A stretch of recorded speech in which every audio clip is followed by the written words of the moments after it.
students, good morning to all of you. I am Karmveer Yadav sir, physics faculty. Dear student, in our previous lecture we discussed about Biot-Savart law. So प्यारे बच्चों, in our today lecture we discuss about applications of Biot-Savart law. So प्यारे बच्चों, आपका first topic होगा, heading बना लीजिए, magnetic field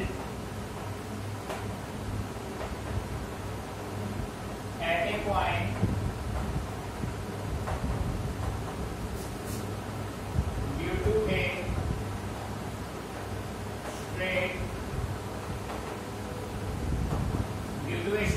current carrying conductor.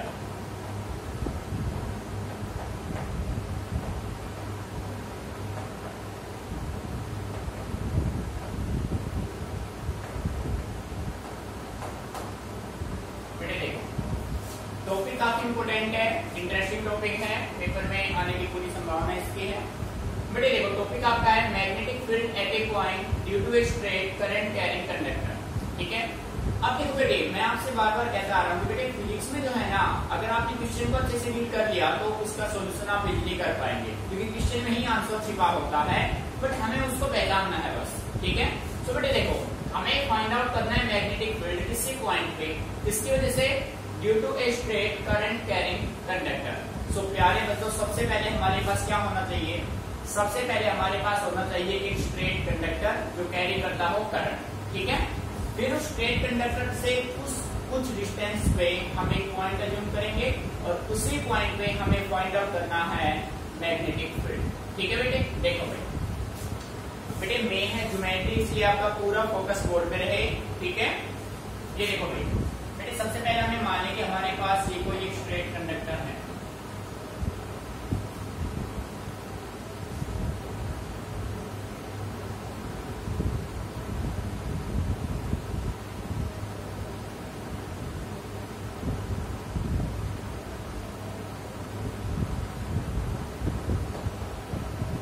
मान लिया कि अपने पास ये स्ट्रेट कंडक्टर हो गया जो कैरी करता है करंट को। ठीक है भाई, समझना अच्छे से, मीनिंग आ रहा है समझ में? इस स्ट्रेट कंडक्टर का ये मान लिया आपने, ये इसका हो गया सेंटर, बेटे इसका क्या हो गया? सेंटर। और इसके सेंटर से कुछ डिस्टेंस पे, और कितने डिस्टेंस पे? ए डिस्टेंस पे एक पॉइंट हमने मान लिया पी। बेटे ध्यान दीजिए, let us consider a straight current carrying conductor. Let us consider a point P at a distance A from its center of conductor O. ठीक है, अब देखो बेटे, यहां से आपने इस साइड को मीट किया और यहां से आपने इस साइड को मीट किया। मेरी बात है समझ में? ठीक है बेटे, ये जो है ना, ये एंगल आपका कंप्लीट एंगल बनेगा आपका φ1 और इस एंगल को हमने नाम दे दिया φ2। मीनिंग आ रहा है समझ में? This will be φ1, this will be φ2 और कंप्लीट डिस्टेंस आपका हो गया a। ठीक है, अब बेटे करना क्या है? Biot Savart law magnetic field find out करता है due to a very small current element. So हम ऐसा करते हैं, ये जो आपका कंप्लीट स्ट्रेट कंडक्टर है, this straight conductor made up of very small element, many very small current element, right? तो बेटे यहाँ पे हमने अपनी तरफ से मान लिया कि यहाँ पे अपने पास कोई एक वेरी स्मॉल करंट एलिमेंट है IDL, मान लिया भाई। ठीक है, और यहाँ से यहाँ तक का जो डिस्टेंस है वो बेटे कितना मान लिया? L मान लिया। मैंने आ रहा है समझ में? भाई इस कंप्लीट कंडक्टर पे आपने कहीं भी एक स्मॉल करंट एलिमेंट मान लिया जिसका करंट I है और डिस्प्लेसमेंट क्या है? DL। ठीक है, अब बेटे स्मॉल करंट एलिमेंट की वजह से पॉइंट P पे हमें फाइंड आउट करना है मैग्नेटिक फील्ड। जब बेटे करंट एलिमेंट स्मॉल है तो मैग्नेटिक फील्ड भी क्या मिलेगा? स्मॉल मिलेगा। सो यहाँ पे आपने ये कंडीशन मेंटेन किया। ठीक है, और ये डिस्प्लेसमेंट कवर करेगा आप, और बेटे इनके बीच में जो एंगल बनेगा वो कितना बनेगा? थीटा। तो ये एंगल हो गया आपका 90 और बेटे इस एंगल को मैंने नाम दे दिया फाई। मीनिंग आ रहा है समझ में भाई? बेटे ये एंगल कौन सा हो गया? फाई। बेटे मेन है आपका ज्योमेट्री, अब ये ज्योमेट्री आपका हो गया कंप्लीट और इस पॉइंट को मैंने नाम दे दिया A। क्या नाम दे दिया भाई? A, O, P, A। नहीं समझ में आ रहा है? बेटे डायग्राम को अच्छे से ऑब्जर्व कर लीजिए, कोई भी प्रॉब्लम है तो आप मेरे से डिस्कस कीजिए, उसके बाद इस डेरिवेशन को हम डेराइव करते हैं। ठीक है, अच्छे से इसको ऑब्जर्व करना है, अभी ऑब्जर्व करना है, कॉपी नहीं करना है। ठीक है, observe it carefully.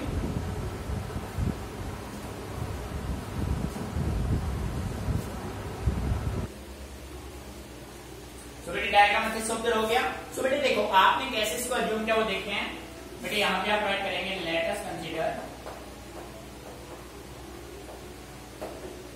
Us consider a straight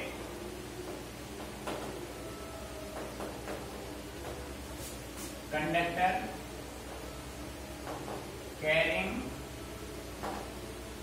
current I। ठीक है, फिर बेटे यहां पे आपने लाइट की we are to find magnetic field B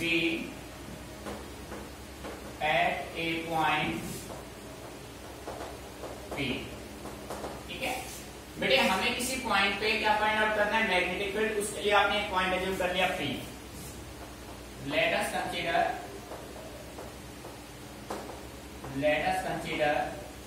a point P at a distance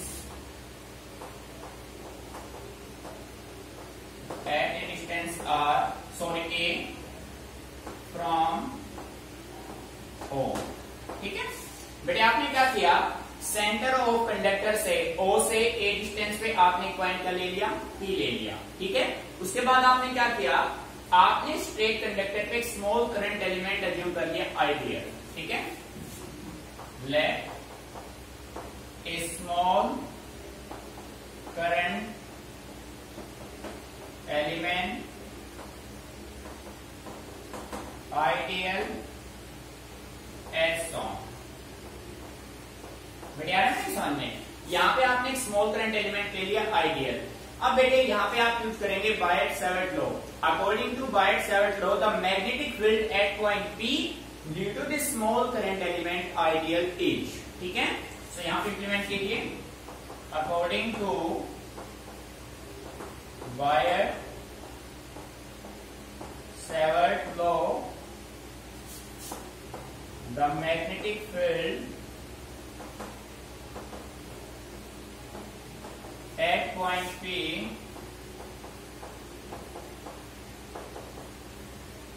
due to this small current element ideal A। तो बेटे क्या हो जाएगा, ये आपका होगा dP is equal to mu not upon 4 pi I dl sine theta upon क्या होगा बेटे, आर स्क्वायर होगा। मीनिंग समझ में आ रहा है भाई, बायट-सैवर्ट लॉ ये कहता है mu not upon 4 pi I dl sine theta upon r square. अब देखो बेटे, ये कंप्लीट एक स्ट्रेट कंडक्टर था। इस कंप्लीट स्ट्रेट कंडक्टर में ये जो है complete straight conductor very small current element ideal से मिलकर बना हुआ है। ठीक है, अब हमें direction of DP find out करना है, हमें निकालना है बेटे। देखो डीपी आपका हो गया mu not upon 4 pi I dl sine theta upon r square. अब इस डीपी की डायरेक्शन आपको कौन से रूल से मिलेगी, तो बेटे आप यहां पे राइट कीजिए, the direction of DP,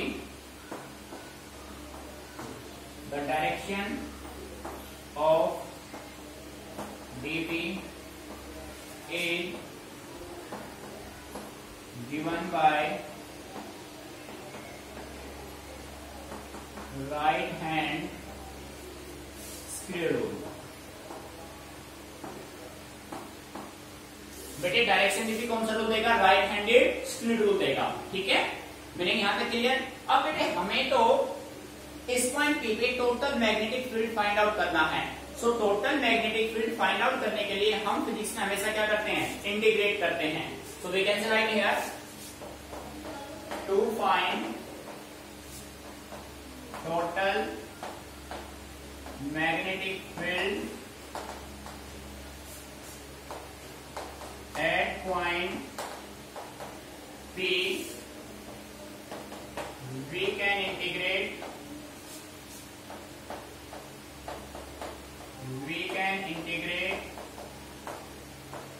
equation first.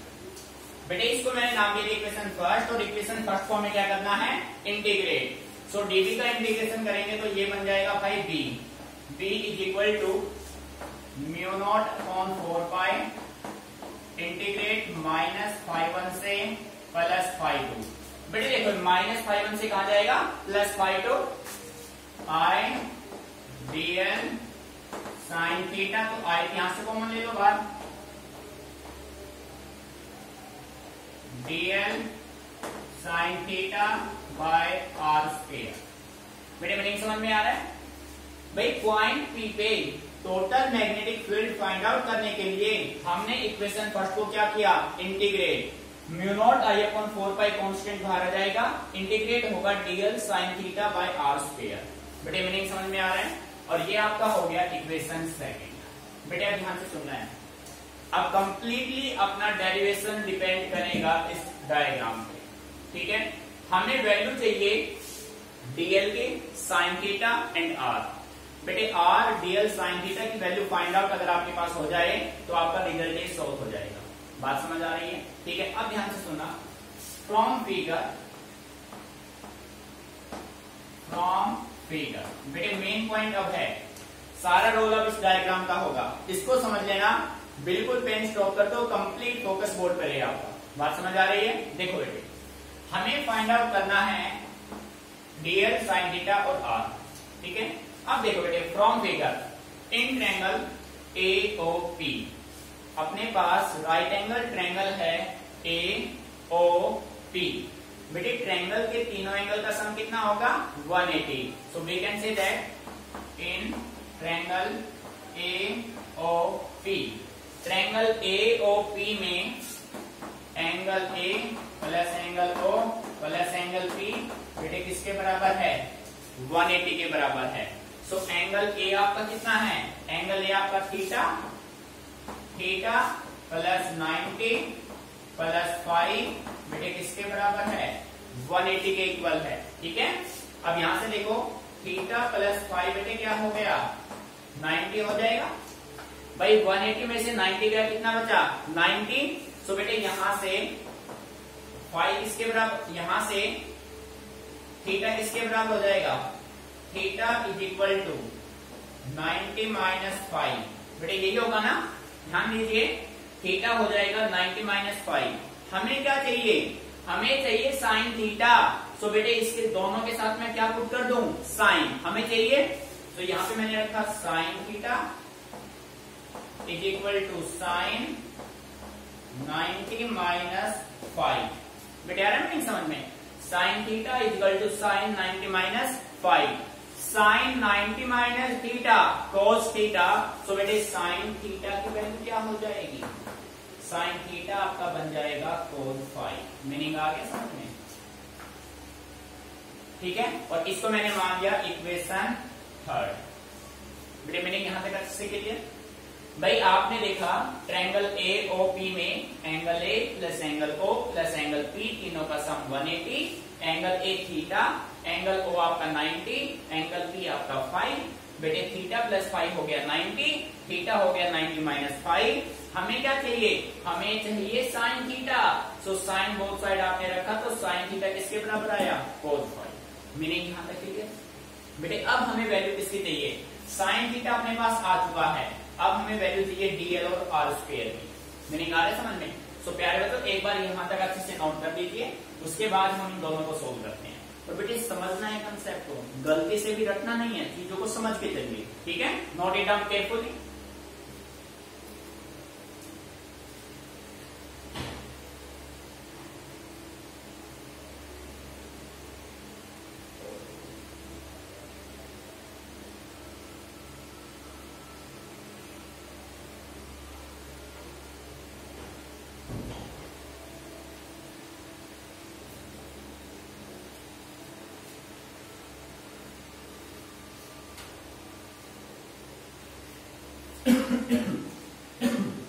देखो बेटे यहां तक प्रॉब्लम क्लियर।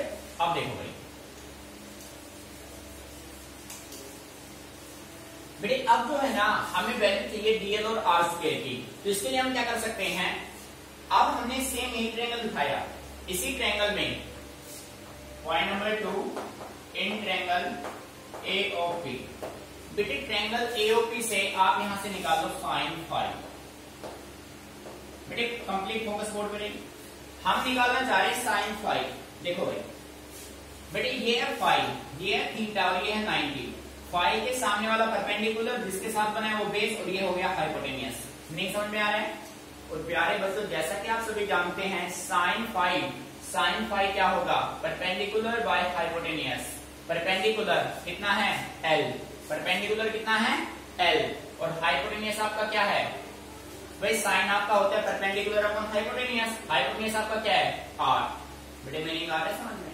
ठीक है, तो यहां से आप कह सकते हैं sine five equal to perpendicular L, perpendicular L, hypotenuse क्या होगा बेटे? R होगा। मीनिंग यहां तक अच्छे से clear?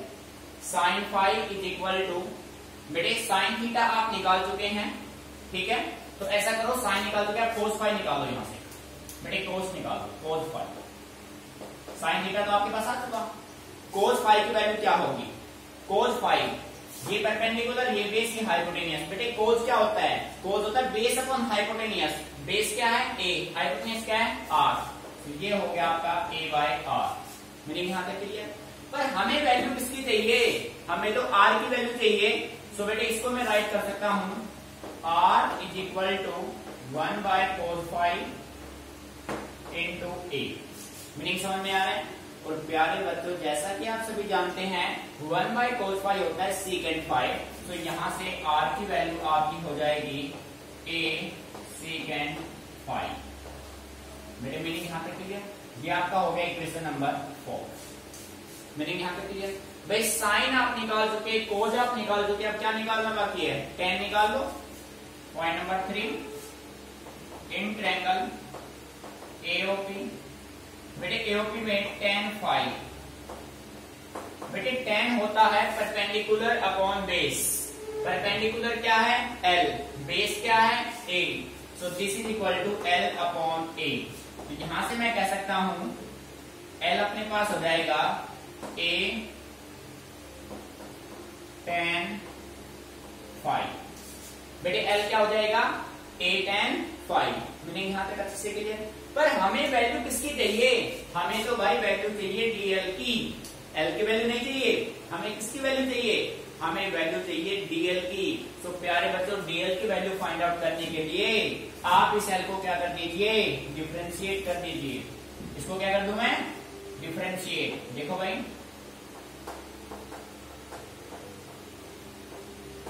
Differentiate 8 with respect to 5। बेटे इसको 5 के रेस्पेक्ट में जब आप डिफरेंशिएट करेंगे तो ये अपने पास होगा dl upon d5, dl upon d5 a as it is. और बेटे tan का होता है सेकेंड स्क्वायर 5। बेटे a है constant, constant common, tan five का डिफरेंशिएशन होगा सेकेंड स्क्वायर 5 हो गया। और यहां से dl की वैल्यू क्या हो जाएगी? dl आपका होगा a सेकेंड स्क्वायर 5 और बेटे इंटू में होगा d5। a second square 5 into में क्या होगा? d5। बेटे मीनिंग यहां तक अच्छे से क्लियर? और ये आपका हो गया इक्वेशन नंबर 5। ये अब देखो बेटे आपके पास साइन थीटा की वैल्यू है, आपके पास r की वैल्यू है और आपके पास dl की वैल्यू है। इन तीनों वैल्यू को the value of dl sine theta r put in equation second. Put कर दे भाई, ठीक है। देखो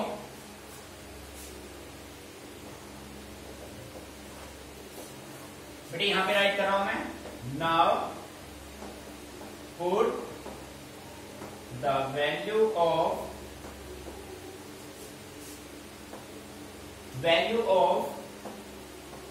equation third, fourth and fifth in equation second.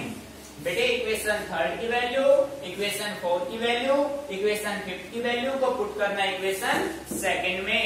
अपने पास b क्या आएगा? b is equal to mu naught i divided by 4 pi integrate -φ1 से φ2। अब देखो बेटे dl की वैल्यू क्या है? dl की वैल्यू है आपका, ध्यान दीजिए बेटे, a second square 5 into d5। बेटे बात समझ आ रही है? a second square 5 into d5 value हो गई dl।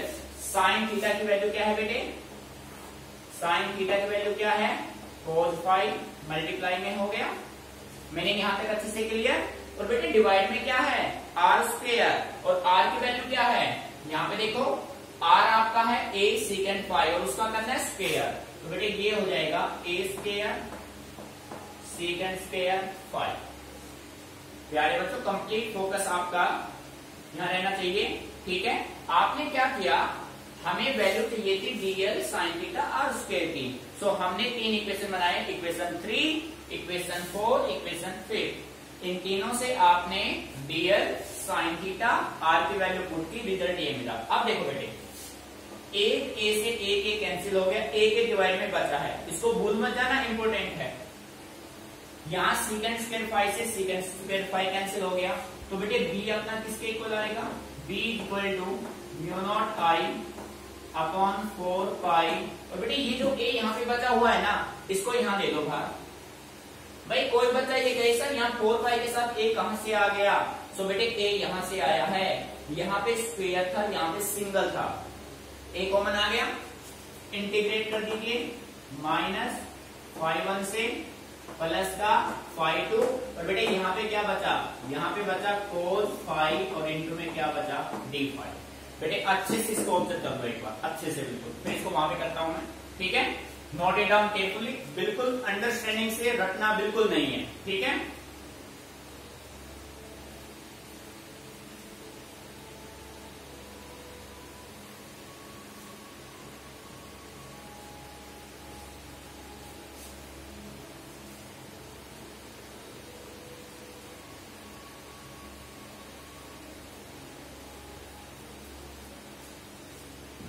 बेटे मैंने यहां तक अच्छे से क्लियर।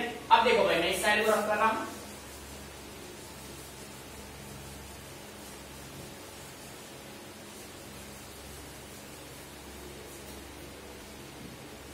बेटे यहां पे ध्यान दीजिए। बेटे रिजल्ट आ गया, अब हमें इंटीग्रेट करना है कोस फाई को with respect to d phi. अब प्यारे बच्चों जैसा कि आप सभी जानते हैं कोस का इंटीग्रेशन होता है साइन, ठीक है। सो बेटे कोस फाई का इंटीग्रेशन हो जाएगा साइन फाई, और लिमिट आप इंप्लीमेंट कर देंगे, बाई बी होगा mu naught I upon 4 pi ए, ठीक है। इंटीग्रेट करो कोस का बेटे क्या होगा, साइन फाई माइनस फाई 1 से प्लस का फाई 2। बेटे यहां तक मीनिंग समझ में आ रहा है, mu not I upon 4 pi a sine phi minus phi 1 से फाई 2। अब बेटे इंटीग्रेशन का रूल ये कहता है कि upper limit minus lower limit, ठीक है। सो लिमिट इंप्लीमेंट कीजिए, b is equal to mu not I upon 4 pi a, limit होगा अपर लिमिट, एक बार फाई की वैल्यू फाई 2 माइनस का साइन फाई की वैल्यू फाई 1, सो बेटे ये बनेगा साइन फाई 2 माइनस का साइन फाई 1। बेटे आ रहा है बेटे समझ में, साइन फाई 2 माइनस और माइनस का साइन फाई 1, माइनस माइनस क्या हो जाएगा, प्लस हो जाएगा, तो अपना रिजल्ट बनेगा mu not I upon 4 pi a sine phi 1 plus sine phi 2, और बेटे ये होगा आपका रिक्वायर्ड रिजल्ट, ठीक है। तो बेटे ये आपका फाइनल रिजल्ट होगा। अब देखो जो क्वेश्चन का स्ट्रक्चर होता है एग्जाम में, वो इनके स्पेशल केसेस पे डिपेंड करेगा। अब वो डिपेंड करेगा पॉसिबिलिटी पे, जैसे आप लोगों में से कोई बच्चा ये कहे कि सर अगर ऐसा हो जाए कि इस कंडक्टर की लेंथ इनफाइनाइट हो जाए और ये पॉइंट पी इस सेंटर की तरफ शिफ्ट कर जाए टुवर्ड्स मिड रीजन, ठीक है, तो क्या होगा। दूसरा बच्चा कहता है कि सर ऐसा हो कि कंडक्टर का लेंथ तो इनफाइनाइट है, बट ये जो पॉइंट पी है ना, ये इस कंडक्टर के किसी एक एंड की तरफ शिफ्ट हो जाए, या तो इस साइड आ जाए या फिर इस साइड हो जाए, तो क्या होगा। अब एक थर्ड स्टूडेंट ये कहता है कि सर ऐसा हो जाए कि इस कंडक्टर का लेंथ तो इनफाइनाइट ही रहे, बट ये पॉइंट पी यहां से इस कंडक्टर के सेंटर पे आ जाए, पॉइंट पी यहां से कहां पे आ जाए, इस कंडक्टर के सेंटर पे आ जाए, तो क्या होगा। तो बेटे ये पॉसिबिलिटी आप बनाएंगे, अब इन्हीं को हम सोल्व करेंगे। यहां तक एक बार ऑब्जर्व कर लीजिए, फिर लगाते हैं इस पे स्पेशल केसेस।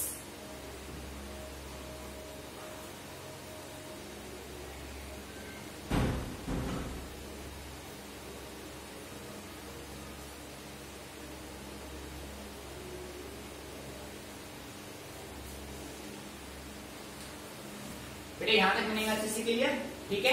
अब मैं इस पे लगा रहा हूं स्पेशल केसेस, ध्यान दीजिए।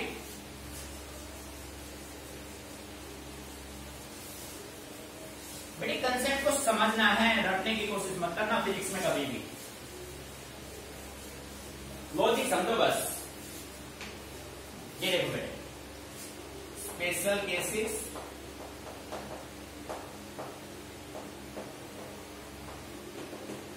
केस नंबर फर्स्ट यहां पे राइट करते हैं। If the conductor is of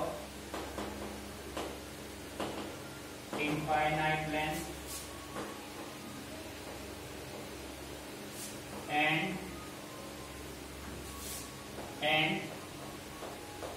point P lies near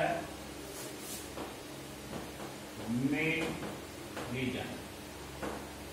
नहीं समझ भाई, कंडीशन ये है कि if the conductor is of infinite length, conductor का लेंथ क्या हो, इनफाइनाइट हो, ठीक है, और कंडक्टर कहां पे लाई कर रहा हो, नियर मिड रीजन। तो बेटे डायग्राम ये बनेगा, ये देखो ये आपका था स्ट्रेट कंडक्टर,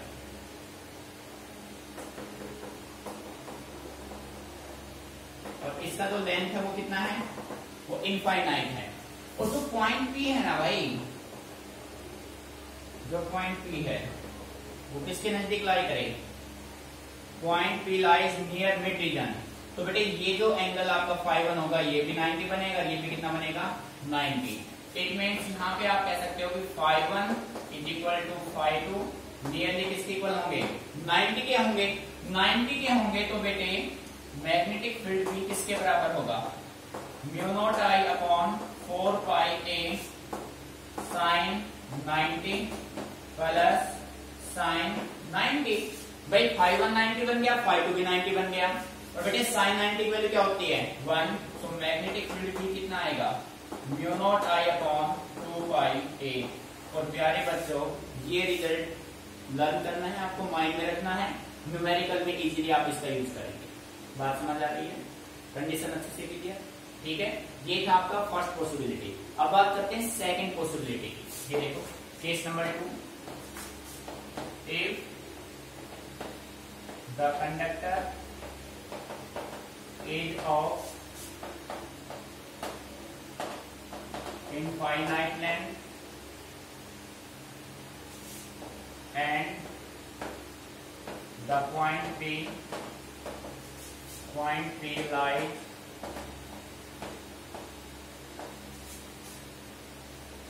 near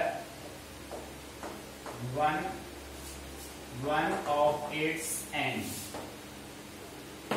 देखो बेटे ध्यान से सुनना, सेकंड पॉसिबिलिटी आपने ये बनाई कि कंडक्टर का लेंथ तो इनफाइनाइट है, बट जो पॉइंट पी है ना वो किसी एक एंड के नजदीक लाई कर रहा है, या तो इसके नजदीक या फिर इसके नजदीक। ये देखो ये हो गया आपका कंडक्टर, और इसका जो लेंथ है वो हो गया इनफाइनाइट, ठीक है। और आपने ये पॉसिबिलिटी बना दी।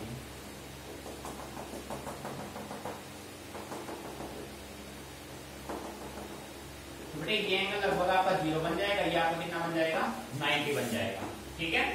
मीनिंग समझ में आ रहे हैं। तो आप कह सकते हैं ϕ1 आपका हो गया 90 और ϕ2 आपका हो गया 0।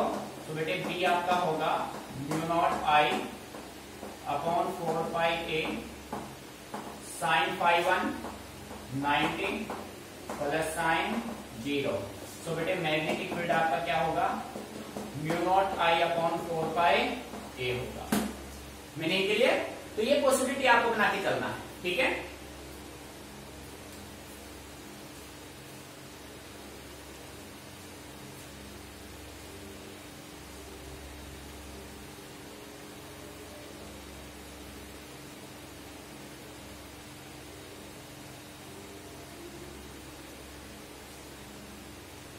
अब देखो बेटे इसे थर्ड पॉसिबिलिटी क्या बनेगा। बेटे स्पेशल केस काफी इंपोर्टेंस रखते हैं, एग्जाम में क्वेश्चन यहीं से बनते हैं, जिसको आप कहते हैं भाई ये क्वेश्चन तो बाहर से आ गया, तो बाहर से नहीं आता है, वो आपके कंसेप्ट से आता है, स्पेशल केसेस ही आपके बेसिक कंसेप्ट हैं, ठीक है। बेटे थर्ड केस देखो क्या बनेगा। थर्ड केस आप ये कह सकते हैं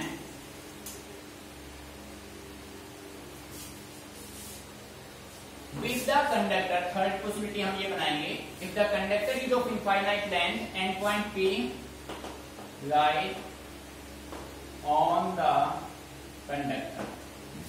देखो अब आपने क्या किया, पॉइंट P को उठा के कहां पे रख दिया भाई, कंडक्टर पे रख दिया, यहां पे रख दिया पॉइंट P को, सेंटर पे रख दिया पॉइंट P को। सेंटर पे रख दोगे तो इस कंडीशन में एक एंगल आपका 0 और सेकंड एंगल आपका कितना बन जाएगा बेटे, 180। निकाले समझ में भाई, पॉइंट P को यहां से उठाया सीधा यहां पे रख दिया मिड रीजन पे, तो एक एंगल 0 बन जाएगा, दूसरा क्या बनेगा 180। तो बेटे मैग्नेटिक फील्ड क्या हो जाएगा, μ0 I/4πa sin 0 प्लस sin 180। अब बेटे देखो जैसा कि आप जानते हैं साइन 0 भी 0 होता है, साइन 180 भी 0 होता है, सो टोटल मैग्नेटिक फील्ड आपका क्या होगा, 0। मैंने यहां तक क्लियर बेटे, कंसेप्ट को समझना अच्छे से, ठीक है। तो बेटे ये जो टॉपिक आपको कराया इसको अच्छे से प्रैक्टिस करना, वीडियो को कंप्लीटली देखना, लास्ट तक देखना, ये नहीं कि बस बीच बीच में से कट करके उसको देखोगे। बेटे कंसेप्ट को समझना अच्छे से, ठीक है, और फिर इस पे जो भी न्यूमेरिकल्स है उसको इम्प्लीमेंट करना, कोई भी प्रॉब्लम आए तो मुझे फॉरवर्ड कीजिए, ठीक है।